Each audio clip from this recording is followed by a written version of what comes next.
Buenos días. Este es su programa favorito Mañana con sus conductoras consentidas Alejandra Rosaldo, Andrea Legarreta y Carlilea Montijo. El día de hoy tenemos un programa muy especial dedicado a un gran pedagogo de la historia, el señor John Dewey. Para poder conocer un poco más a John Dewey, tenemos una pequeña semblanza. ¡Corre video!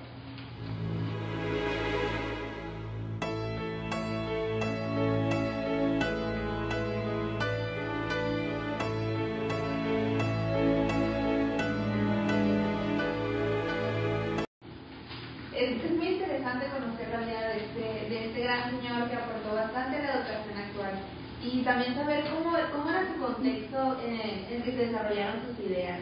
No sé si han tenido la oportunidad de conocer, yo he investigado un poquito.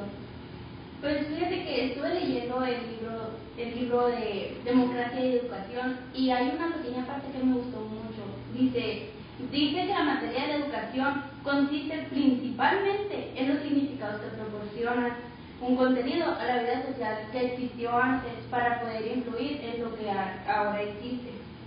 Y esto es un apoyo para que los maestros del día de hoy aprendan de los maestros que estuvieron anteriormente. Y me tocó escuchar y leer sobre qué difícil era el momento que se estaba viviendo cuando el señor Dewey estaba implementando sus ideas en medio de consecuencias de la guerra. Fue un tiempo muy bélico en el que se vivió y cómo estando en Estados Unidos se trataba de reconstruir y estaban en un proceso de convertirse en la gran potencia que es hoy. O sea, me imagino que había sido muy difícil, ¿no? En la situación en la que se encontraba en ese tiempo. Tuvimos la dicha de que el señor Dewey pudiera concedernos una entrevista en la cual nos habla un poco de sus aportaciones, de las cosas más importantes que él ha hecho. Nos enlazamos contigo en este momento, Anisa, por favor. Gracias, Carlilea. Estamos aquí con una personalidad muy representativa de la pedagogía, que es el señor John Dewey. Muchas gracias, buenos días, muchos saludos al programa de mañana. Principalmente, ¿qué es para usted la educación? Bueno, miren, en una de mis obras, que es el niño y el programa escolar, menciono que en su sentido más amplio la educación es la suma de los procesos por medio de los cuales una sociedad o grupo social, ya sea grande o pequeño, transmite sus poderes, capacidades e ideales que adquieren con el fin de asegurar su propia existencia y el desarrollo de un modo continuo. ¿En qué consiste el proceso de la educación? Bueno, mira, la educación estricta tiene dos aspectos, la psicológica y la social. El del lado del psicológico consiste en estimular los poderes, capacidades del niño, y del otro lado, que es el social, no puede provenir más que de una situación social en el que se halla el niño. Así los dos aspectos se van a complementar y esas son visiones de un mismo proceso, mirado desde los distintos puntos de vista. Está bien. ¿Y cómo se relaciona la escuela, la educación con la sociedad? Bueno, en otras de mis obras, que es la escuela y la sociedad, menciono que mi idea de socializar al niño se pone de relieve en mi concepción de trabajo manual. Este no es para el niño estudios, sino que es un método de vida, mediante el cual la sociedad asegura su desenvolvimiento y se procura que el niño se capacite para satisfacer alguna de sus necesidades primordiales de la vida comunitaria. Para concluir, ¿podría mencionarnos algunas de las aportaciones que ha hecho a la educación? Claro que sí, mira, yo pienso y lo he comunicado, que el niño tiene que buscar, tiene que explorar, sumergirse en el ambiente en el que se encuentra y aprender de él. Es la experiencia que va tomando. También tuve una teoría que es la experiencia. Es lo mismo que dije anteriormente, que la educación debe darse en base a la experiencia del niño. Pienso que la educación es una necesidad social y también la clasifico en dos tipos. La formal, que es la que aprendemos en la escuela, y la no formal, que es la que adquirimos en la sociedad. Y la educación no tiene fines trascendentales, sino que está al servicio de la vida. Muchas gracias por regalarnos un poco de su tiempo. Y con esto pues me despido. Yo soy Danitza López Rosas y volvemos con ustedes.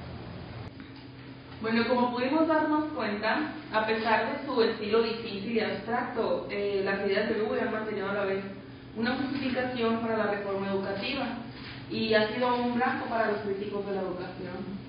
Y hablando de la reforma, es muy interesante porque en esos tiempos se oponían un poco a lo que era centrarse en el alumno, cuando lo que se utiliza hoy es totalmente centrarme en el alumno para desarrollar su autonomía, desarrollar la inteligencia que el niño pueda adquirir por medio de aquello que hace.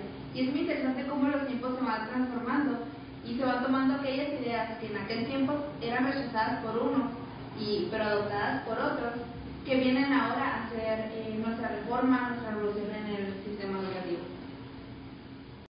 Y hablando acerca de eso mismo, acerca de la reforma, tenemos en este último bloque una participación especial de la maestra Dinora Galindo. Ella se encuentra dentro del equipo que está colaborando para la nueva reforma y nos hablará sobre cuál es el impacto que ha tenido Dewey en nuestro sistema educativo actual. Muy bienvenida, maestra, gracias por su participación, gracias por su tiempo. Pues muchas gracias por invitarme, por recibirme aquí en su programa. Nos da mucho gusto que esté aquí, que se haya dado el tiempo. Nuestra primera pregunta es acerca de cómo ha influido estas ideas de Dewey, cada uno de sus escritos, cada una de sus ideas y sus métodos en lo que es el sistema de educación actual. Mediante la creación de experiencias de aprendizaje, debemos alertar a los alumnos por medio de sus intereses para crear experiencias de aprendizaje motivadoras. También debemos ser conscientes que no siempre se van a cumplir nuestras expectativas en estas experiencias, debido a la gran diversidad cultural que hay, y más aquí en México.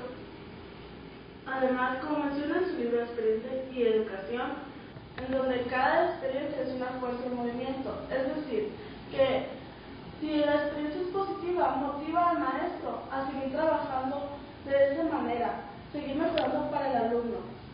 Aún si esta experiencia es negativa, permite al maestro afrontar esos errores. Mediante estos errores,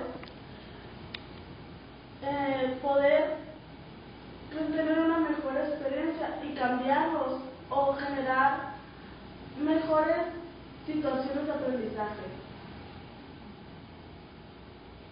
En total de acuerdo con cada una de las ideas que nos ha expuesto, y creo que hablo por todas cuando decimos que las ideas de hoy nos pueden llevar a mejorar la práctica educativa, que es el fin del trabajo que se está llevando en cuanto a la reforma, y es el fin de cada maestro dentro del aula.